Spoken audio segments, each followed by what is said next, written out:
છું 2200 2300 ઠેલી થઈ ગઈ છે. અને મિત્રો, કિસાન મિત્રો, હું આ મોદીને એક પ્રશ્ન કરું છું, એક કિસાન અગ્રણી તરીકે, એક કિસાન આગેવાન તરીકે, એક કિસાન નેતા તરીકે, કે આજ મારી પોતાની હાલત આવી છે તો મારા તમામ દેશના ખેડૂતોની શું હાલત હશે? આ ડીઝલ, ખાતર, જંતુનાશક દવાઓ, મજૂરી, ટ્રેક્ટર ભાડા, અને છતાં મારા કિસાનને લાઈનમાં જ રાખ્યો છે આ સરકારે. હું તો એમ કહું છું, હવે હદ થઈ ગઈ છે. જો સાચા આ પીએમ મોદી, મારા ગુજરાતનો પ્રધાનમંત્રી, જો સાચો હીરામાનો જાયા હોય ને, તો મારા ગુજરાતના તમામ કિસાનોનું દેવું માફ કરે. એક કિસાન પુત્ર તરીકે કહું છું, એવી મારા કિસાનની દયનીય હાલત થઈ ગઈ છે. ત્રીજા મહિનાની અંદર જે માવઠું પડ્યું છે, અને એ માવઠામાં તમારા કૃષિ મંત્રી જીતુ વાઘાણી પણ એમ બોલ્યા છે કે મારા કિસાનોનું તમામને હું સર્વે કરીને એનું દેવુંને વળતર ચૂકવીશ. ક્યાં ગયા સરકાર? રાજ્યોમાં તમે દેવા માફ કરો છો, ગૃહ યુનિયનને 3,000 આપવાની વાતો કરો છો, ગેસના બાટલા મફત આપવાની વાતો કરો છો, અને મારી ગુજરાતની તમામ બહેનોને, આ ગૃહ યુનિયનોને ગેસનો બાટલો આ કેટલામાં પડે છે? ખેડૂતો માથે અત્યારે ખૂબ મુસીબત છે. એક તો ગરમી અપાર, પેટ્રોલ ડીઝલ નથી મળવું, અને સાથે વીજ કંપનીઓ જે રીતે જમીનો કબજે કરી રહી છે તે તમામ બાબતે તેને લઈને સૌરાષ્ટ્રના ખેડૂત આગેવાન છે જીતુભાઈ વઘાસિયા, તેમણે ઉઘાડા થઈને વિરોધમાં ખેતરમાં કામ પણ કર્યું અને બતાવવાનો પ્રયત્ન કર્યો કે કિસાનની હાલત, ખેડૂતની હાલત કેવી છે. સાથે તેમણે રાજ્ય સરકાર, કેન્દ્ર સરકાર, તેની નીતિઓ તમામને પણ તેઓએ વખોડી અને પીડા બતાવવાનો પ્રયત્ન કરી છે ઉઘાડા થઈને, કે કઈ રીતે ખેડૂતની હાલત અત્યારે આ સરકારમાં થઈ ગઈ છે. કપડાં પણ સરકારે નથી રાખ્યું. વિરોધ પ્રતિકાત્મક છે પણ ખૂબ જ માર્મિક છે. નમસ્કાર, હું છું ચિંતામણી પુત્ર અનિલ પટેલ. સ્વાગત છે આપનું અમારા કાર્યક્રમમાં. આવો જોઈએ આ સમગ્ર વિરોધ અને જીતુભાઈ વઘાસિયા શું કહી રહ્યા છે.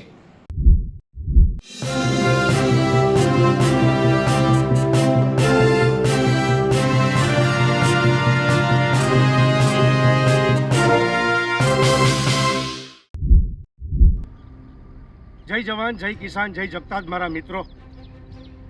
આજે જે હાલની પરિસ્થિતિમાં ડીઝલ હોય કે પેટ્રોલ હોય, આજ મારા કિસાનોને જે જણસનો ભાવ નથી મળ્યો, ખાતરમાં પણ ભાવ વધારો ઝીકી દીધો છે. એનપી હોય, ડીએપી હોય, સુપર હોય, આજે કોઈ પણ વસ્તુ ખાતરમાં આજે હું જોઉં છું 2200 2300 ઠેલી થઈ ગઈ છે. અને મિત્રો, કિસાન મિત્રો, હું આ મોદીને એક પ્રશ્ન કરું છું, એક કિસાન અગ્રણી તરીકે, એક કિસાન આગેવાન તરીકે, એક કિસાન નેતા તરીકે, કે આજ મારી પોતાની હાલત આવી છે તો મારા તમામ દેશના ખેડૂતોની શું હાલત હશે? આ જણસ કોઈ પણ વસ્તુમાં, આ જ્યારે આ સરકાર આવી છે, હું તો જોઉં છું 30 વર્ષથી આ ભાજપ સરકાર, એનો મતલબ એવો છે કે મારા કિસાનોએ ખોબલે ભરીને આ સરકારને વોટ દીધા છે. આ નમાલી સરકારને મારો એક કિસાન પુત્ર તરીકે સવાલ છે, ધોરાજી શહેરની અંદરથી, રાજકોટ જિલ્લાની અંદરથી અને સૌરાષ્ટ્રની અંદરથી, કે ખરેખર કે મારા કિસાનોની કેવી દયનીય હાલત થઈ ગઈ છે આજની તારીખમાં. તમે જોઈ શકો છો મારા કિસાન મિત્રો, આજે મારે પોતાને પણ કામ કરવું પડે છે. આ ડીઝલ, ખાતર, જંતુનાશક દવાઓ, મજૂરી, ટ્રેક્ટર ભાડા, અને છતાં મારા કિસાનને લાઈનમાં જ રાખ્યો છે આ સરકારે.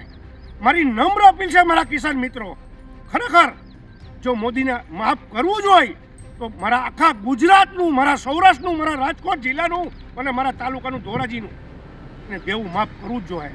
મહારાષ્ટ્ર સરકારે, મહારાષ્ટ્રની અંદર ફડણવીસ સરકારે તમારો જ મુખ્યમંત્રી છે. હું એમ કહેવા માગું છું એક કિસાન પુત્ર તરીકે, આજ કપડાં કાઢીને સવારના 6 વાગ્યામાં હું આ કામે વળગો છું, આજ કિસાન અગ્રણી તરીકે.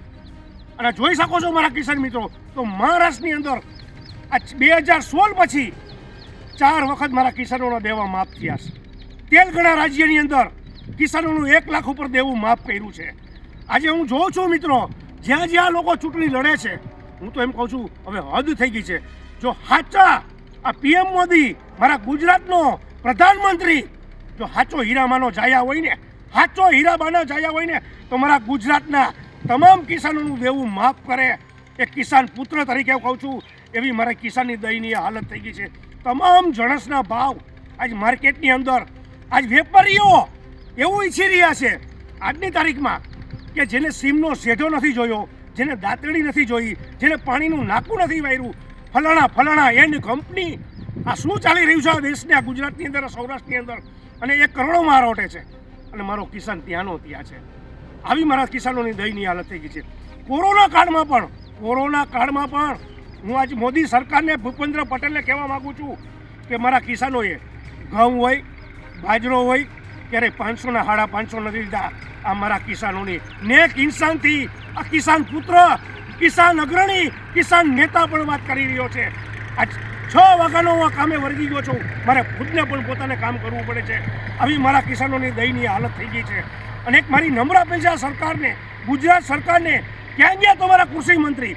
3જા મહિનાની અંદર જે માવઠું પડ્યું છે અને એ માવઠામાં તમારા કૃષિ મંત્રી જીતુ વાઘાણી પણ એમ બોલ્યા છે કે મારા કિસાનોનું તમામને હું સર્વે કરીને એનું દેવુંને વળતર ચૂકવીશ.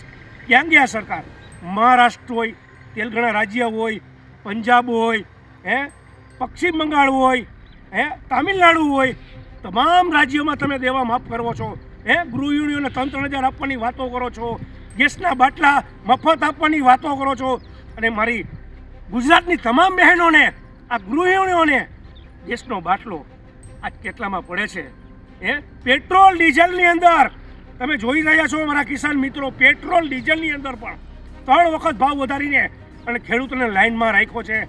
એનો મતલબ એવો થયો કે આ સરકારને ભાવ વધારવા ડીઝલ પેટ્રોલમાં, એટલે કોઈ પબ્લિક તડપે નહીં, ઓહ પણ ન ઉપડે, કજિયો ન થાય, આવું વિચારી છે આ સરકાર. હું તો એમ કહું છું, આના કરતાં તો અંગ્રેજોના શાસનમાં પણ ગુલામી હારી હતી, પણ આ મોદી સરકારમાં, આ ધરતીપુત્ર એમ કે છે મોદી સરકારમાં આવી ગુલામી અમે નથી જોઈ. કે મારો કિસાન એટલો હેરાન પરેશાન કેમ થઈ રહ્યો છે.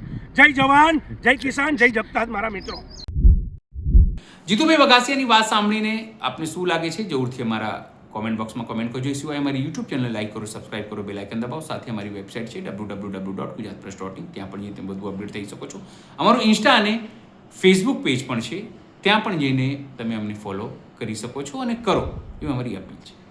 અત્યારે માટે બસ આટલું જ. નમસ્કાર.